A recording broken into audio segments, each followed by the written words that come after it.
ایک دفعہ کا ذکر ہے کہ ایک گاؤں میں دو بہن بھائی رہتے تھے، مینا اور یوسف۔ مینا اور یوسف کے حصے میں زمین کا ایک ایک ٹکڑا آیا تھا جس پر وہ دونوں کھیتی باڑی کیا کرتے تھے۔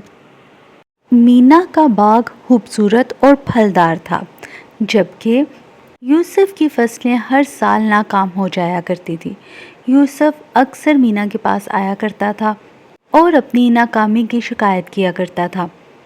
اللہ میرے کام میں برکت کیوں نہیں دیتا؟ وہ افسوس کے ساتھ کہتا۔ میں ہر روز محنت کرتا ہوں پر میرے پاس کچھ بھی نہیں ہے۔ مینا نرمی سے جواب دیتی، صبر کرو پیارے یوسف، اللہ کا وقت بہترین ہوتا ہے، اس پر اعتماد رکھو۔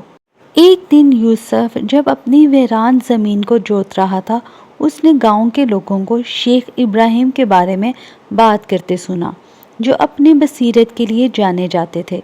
مدد کے لیے بے چین یوسف نے ان کے پاس جانے کا فیصلہ کیا۔ شیخ، اللہ میری دعاؤں پر توجہ کیوں نہیں دیتا؟ یوسف نے پوچھا۔ اس کی آواز میں مایوسی تھی۔ شیخ ابراہیم نے مسکراتے ہوئے جواب دیا، بیٹا، تم نے اپنی فصلوں کے بھرنے کا انتظار کرتے ہوئے کیا کیا؟ یوسف حیران ہوا۔ میں نے بے پناہ محنت کی ہے لیکن مجھے اس کا صلہ نہیں ملا۔ کیا تم نے سوچا ہے کہ صبر بھی عبادت کا ایک طریقہ ہے؟ شیخ نے جواب دیا، جیسا کہ بیج کو بڑھنے میں وقت لگتا ہے، اسی طرح ایمان کو بھی چیلنجز کے ذریعے سنوارنے کی ضرورت ہوتی ہے۔ یوسف شیخ کے گھر سے گہری سوچ لے کر نکلا۔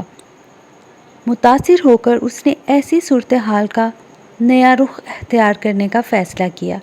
شکایت کرنے کی بجائے اس نے گاؤں کے لوگوں کی مدد کرنے کا فیصلہ کیا۔ بشمول مینا، وہ اس کے باغ میں مدد کرتا رہا، پودوں اور ان کی دیکھ بھال کے بارے میں سیکھتا رہا۔ یوسف مینا کے ساتھ کام کرتا رہا۔ اسے یہ سب کر کے بہت خوشی محسوس ہو رہی تھی اور اللہ تعالیٰ سے دعا بھی مانگتا رہا، رہنمائی اور طاقت کی دعا۔ ایک دن یوسف نے ایک حیرت انگیز چیز دیکھی۔ اس کی اپنی زمین بھی پھلنے لگی۔ اس کے بوئے ہوئے بیج اب زندگی اور امید سے بھرے تھے۔ خوش ہو کر یوسف مینا کے پاس گیا اور بتایا کہ دیکھو، اب میری فصلیں بڑھ رہی ہیں۔ مینا مسکرائی، تم دیکھ رہے ہو یوسف، تمہارا صبر اور محنت اور تمہاری نئی سوچ نے تمہیں وہ نعمتیں عطا کی جن کی تم تلاش کر رہے تھے۔ یوسف نے محسوس کیا کہ اس کی بے صبری نے اس کے دل کو دھندلا دیا تھا۔ دوسروں کی مدد کرتے ہوئے اس نے صبر اور ایمان کو سنوارا۔ اس دن سے وہ گاؤں میں ایک متاثر کن شخصیت بن گیا، اپنی کہانی شیئر کرتا اور دوسروں کو صبر کرنے کی ترغیب دیتا۔ گاؤں والوں نے سیکھا کہ حقیقی کامیابی صرف محنت سے نہیں بلکہ اللہ کے منصوبے پر اعتماد اور صبر اور شکر سے ملتی ہے۔ اس خوشی میں مینا نے پورے گاؤں والوں کو پھل کھلائے۔